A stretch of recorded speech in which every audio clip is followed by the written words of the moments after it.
So recently I've had the absolute distinct pleasure of spending some time in some professional mixing studios. And when I say professional, I don't mean a well-built bedroom studio. These people had their own commercial space. They had multiple rooms, and each of those rooms were a couple $100,000 each, if not more. And you'd be surprised, a majority of that money didn't go into the gear like the speakers or monitors, the outboard gear, the big desk that they had. It really went into the room. Now, this isn't a new concept. We've always known that the room will always have a bigger impact on the final sound rather than just the speakers, but until recently, I've never really appreciated to what degree. So with acoustic treatment, you have all sorts of options, from the cheapest acoustic foam, which honestly doesn't really do anything. It's not a great investment of your money, all the way to the big panels that are made out of like fiberglass and Rockwool. And as I say that, I realize that I have acoustic foam just hanging out right here and here. Those are mostly just cosmetic because I just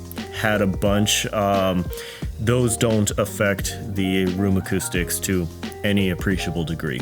Now, having some treatment is better than having no treatment, but until I spent some time in some of those mixing studios, I just didn't really understand to what degree and how much of this stuff you actually need to really control the sound of the room. There was absolutely nothing loose or flabby about the bass or the low end. Everything was just presented right in front of you. The phantom image was absolutely crazy. It was as if you could just kind of reach out and just touch the different sounds and instruments.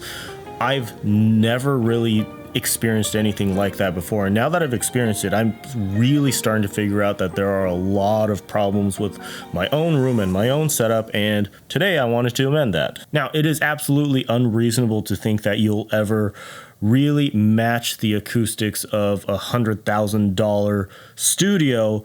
So the next best philosophy is to really just identify what the problem areas are and get those under control the best that you can. So just a quick run through of my current setup. This is my desk setup right here. I have my HS8s right here with the sub right down there. And the front wall, I feel like, is one of the most critical components to acoustic treatment, and also the spot that I feel like I have the most room for improvement. For the front wall, I have two Rockwool panels, 2-inch thick, 8-pound density. For my clouds, I have this 4-inch thick, 8-pound density. It's a pretty heavy panel right there, just kind of taking care of what's close to the wall, sort of acting as like a bass trap. And then I have this thinner cloud right up here. It's a 2-inch thick, 8-pound density rock board. And then I have this 2-inch thick, 8-pound rock board down there as well, just kind of helping with any low end buildup with whatever's going on underneath my desk. And then right over here for my side reflections, this is actually a really wide room. So to be honest, I'm probably not set up in the most optimal way. You usually want to be firing down the long way of the room. So I have 2-inch thick, 8-pound rock board hanging from this. This is actually a clothing hanger unit that's on wheels. And then right back here, I have 4-inch thick, 8-pound density rock board. It's a pretty heavy one back there, acting as a bass trap. And then I have the same thing going on the other side, but it's really messy over there, so I'm not gonna even attempt to get back there right now. And for the back wall, this is actually the units that I'm the most proud of back here. These are 3 4-inch thick, 4-pound density Rockwool panels and diffusion units in between. But to be honest, these diffusion units are actually not even deep enough to make any significant difference in the room acoustics. But by the time I figured that out, it was beyond the return window, and I had them for aesthetics. And I kind of think this whole array back here looks kind of cool. All of this really comes together relatively well for what it is when you are sitting right here. So that middle X is the sweet spot for the Yamahas. The front X is the sweet spot for the JBLs. Today, I'm going to make some more acoustic panels with some material that I already have. It's going to be 3 more of the 4-inch thick, 4-pound density Rockwool panels, and I'm going to see if I'm able to put them kind of there, and there, and see if that comes together well. All right, so just going to gather up all of the materials and then get to work.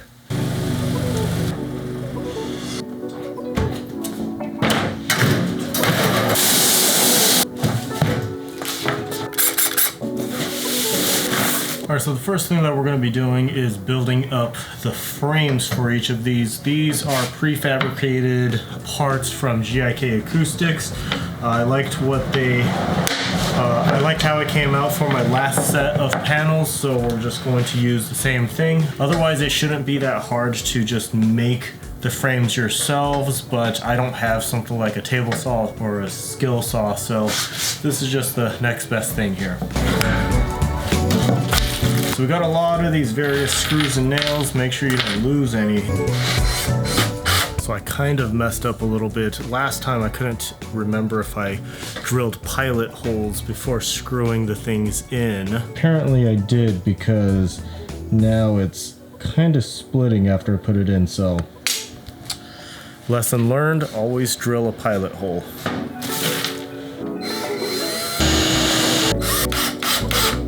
Now, I'm not a carpenter, but it's incredible what the difference of a small pilot hole could make. No splitting, everything worked perfectly. All right, so I'm just gonna continue this process, probably just film very little of it because this is pretty just tedious and boring work, so see you in a bit. All right, 1 frame down. Kind of walk you through what I did. It's just gonna be a repeat of the process 2 more times, but so these little holes for the screws were already in the frame. I just had to drill a pilot hole into this piece right here, and then these triangles here just went into each corner. There's one there, one over there, there, and there. And that's just going to make the structure a little bit more stable. And then after this, once I have the other 2 frames put together, I'm going to be basically put a fabric backing on this so that the Rockwool doesn't fall out. Put the Rockwool in, of course trim it to size, and then wrap it all up with acoustic fabric.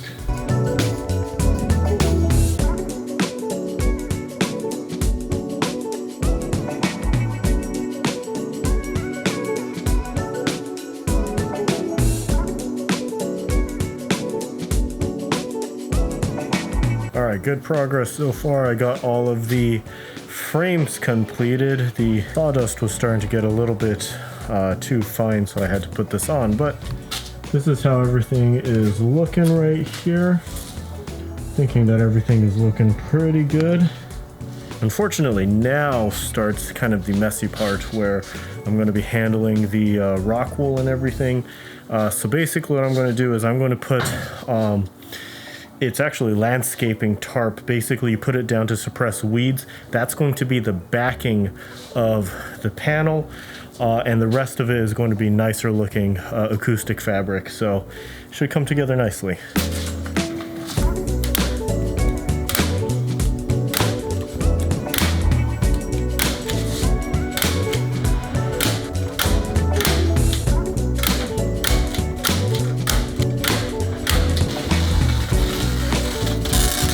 And that's how the back kind of comes out like this. And then I'm not too worried about the quality of the cut on this stuff, just because the fabric is going to go around it and create a lip over this. So Rockwool is a skin irritant, so gotta handle it with gloves. This is what rockboard looks like right here. This is 4-pound density in general for to control low end. You don't want super dense Rockwool, or else the sound waves will just bounce right off. Now this is exactly, what is this, 2 by 4 feet or 3 or 4 feet, and it's the exact dimensions of the outside of this frame. So I might actually have to trim a little bit of the Rockwool off the edges to make it actually fit into this frame. We'll see.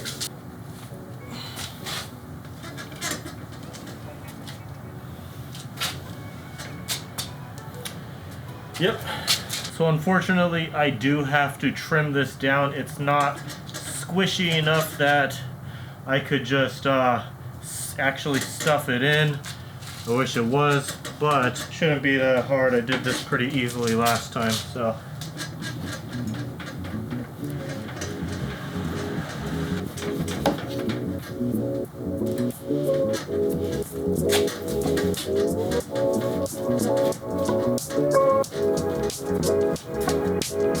Now thankfully Rockwool does cut apart really easily, so that wasn't super labor intensive. It's just, I just wish that they accounted for the actual interior dimensions of the frame. So I got the fabric that's going to go around the front and the sides cut here.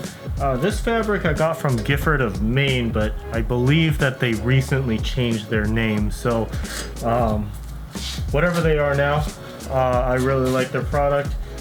This is just going to go around. I'm going to fold this in this way so that the edge isn't exposed. See how it turns out.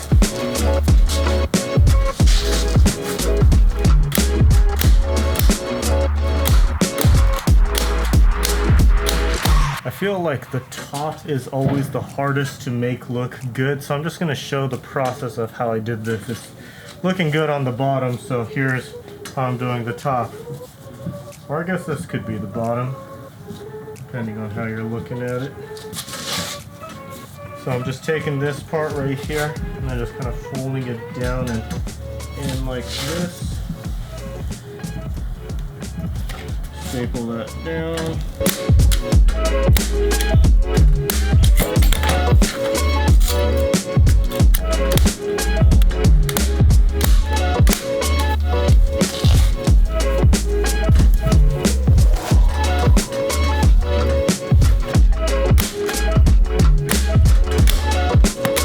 This will probably be the bottom. The top turned out much better here, and I actually used way fewer staples.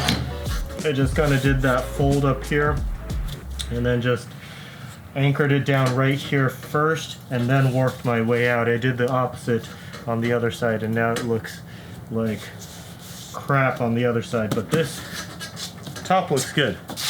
And now I just need to repeat that process 2 more times.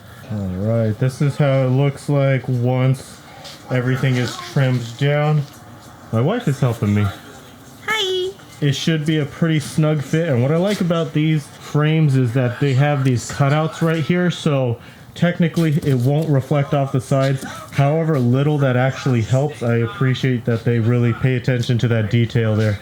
All right, everything actually came out really nicely. It's kind of late into the evening now. My wife actually came out and helped me, so things went a lot faster, and this is how they turned out. I think that they look pretty crisp. The top and the bottom could have, been a little bit better, but for the most part, I'm very, very happy. So yeah, that's how I built my DIY acoustic panels. Granted, I got the frame prefabricated and tools are required, but it's much cheaper and a lot more affordable to go this route than buying professionally made acoustic panels. Granted, those are probably properly calibrated, but this is what we are working with right now. When you go this route and you're able to build them on your own, you're able to produce a lot more for a lot cheaper, so your money goes a lot further. Another thing, Rockwool is quite the skin irritant, so make sure that you're using the right precautions to clean up. Using an N95 is going to be super helpful so that you don't breathe the fibers in, and technically I should have actually been in long sleeves, but I've done this before and I haven't had too many issues. So make sure you keep that in mind as well.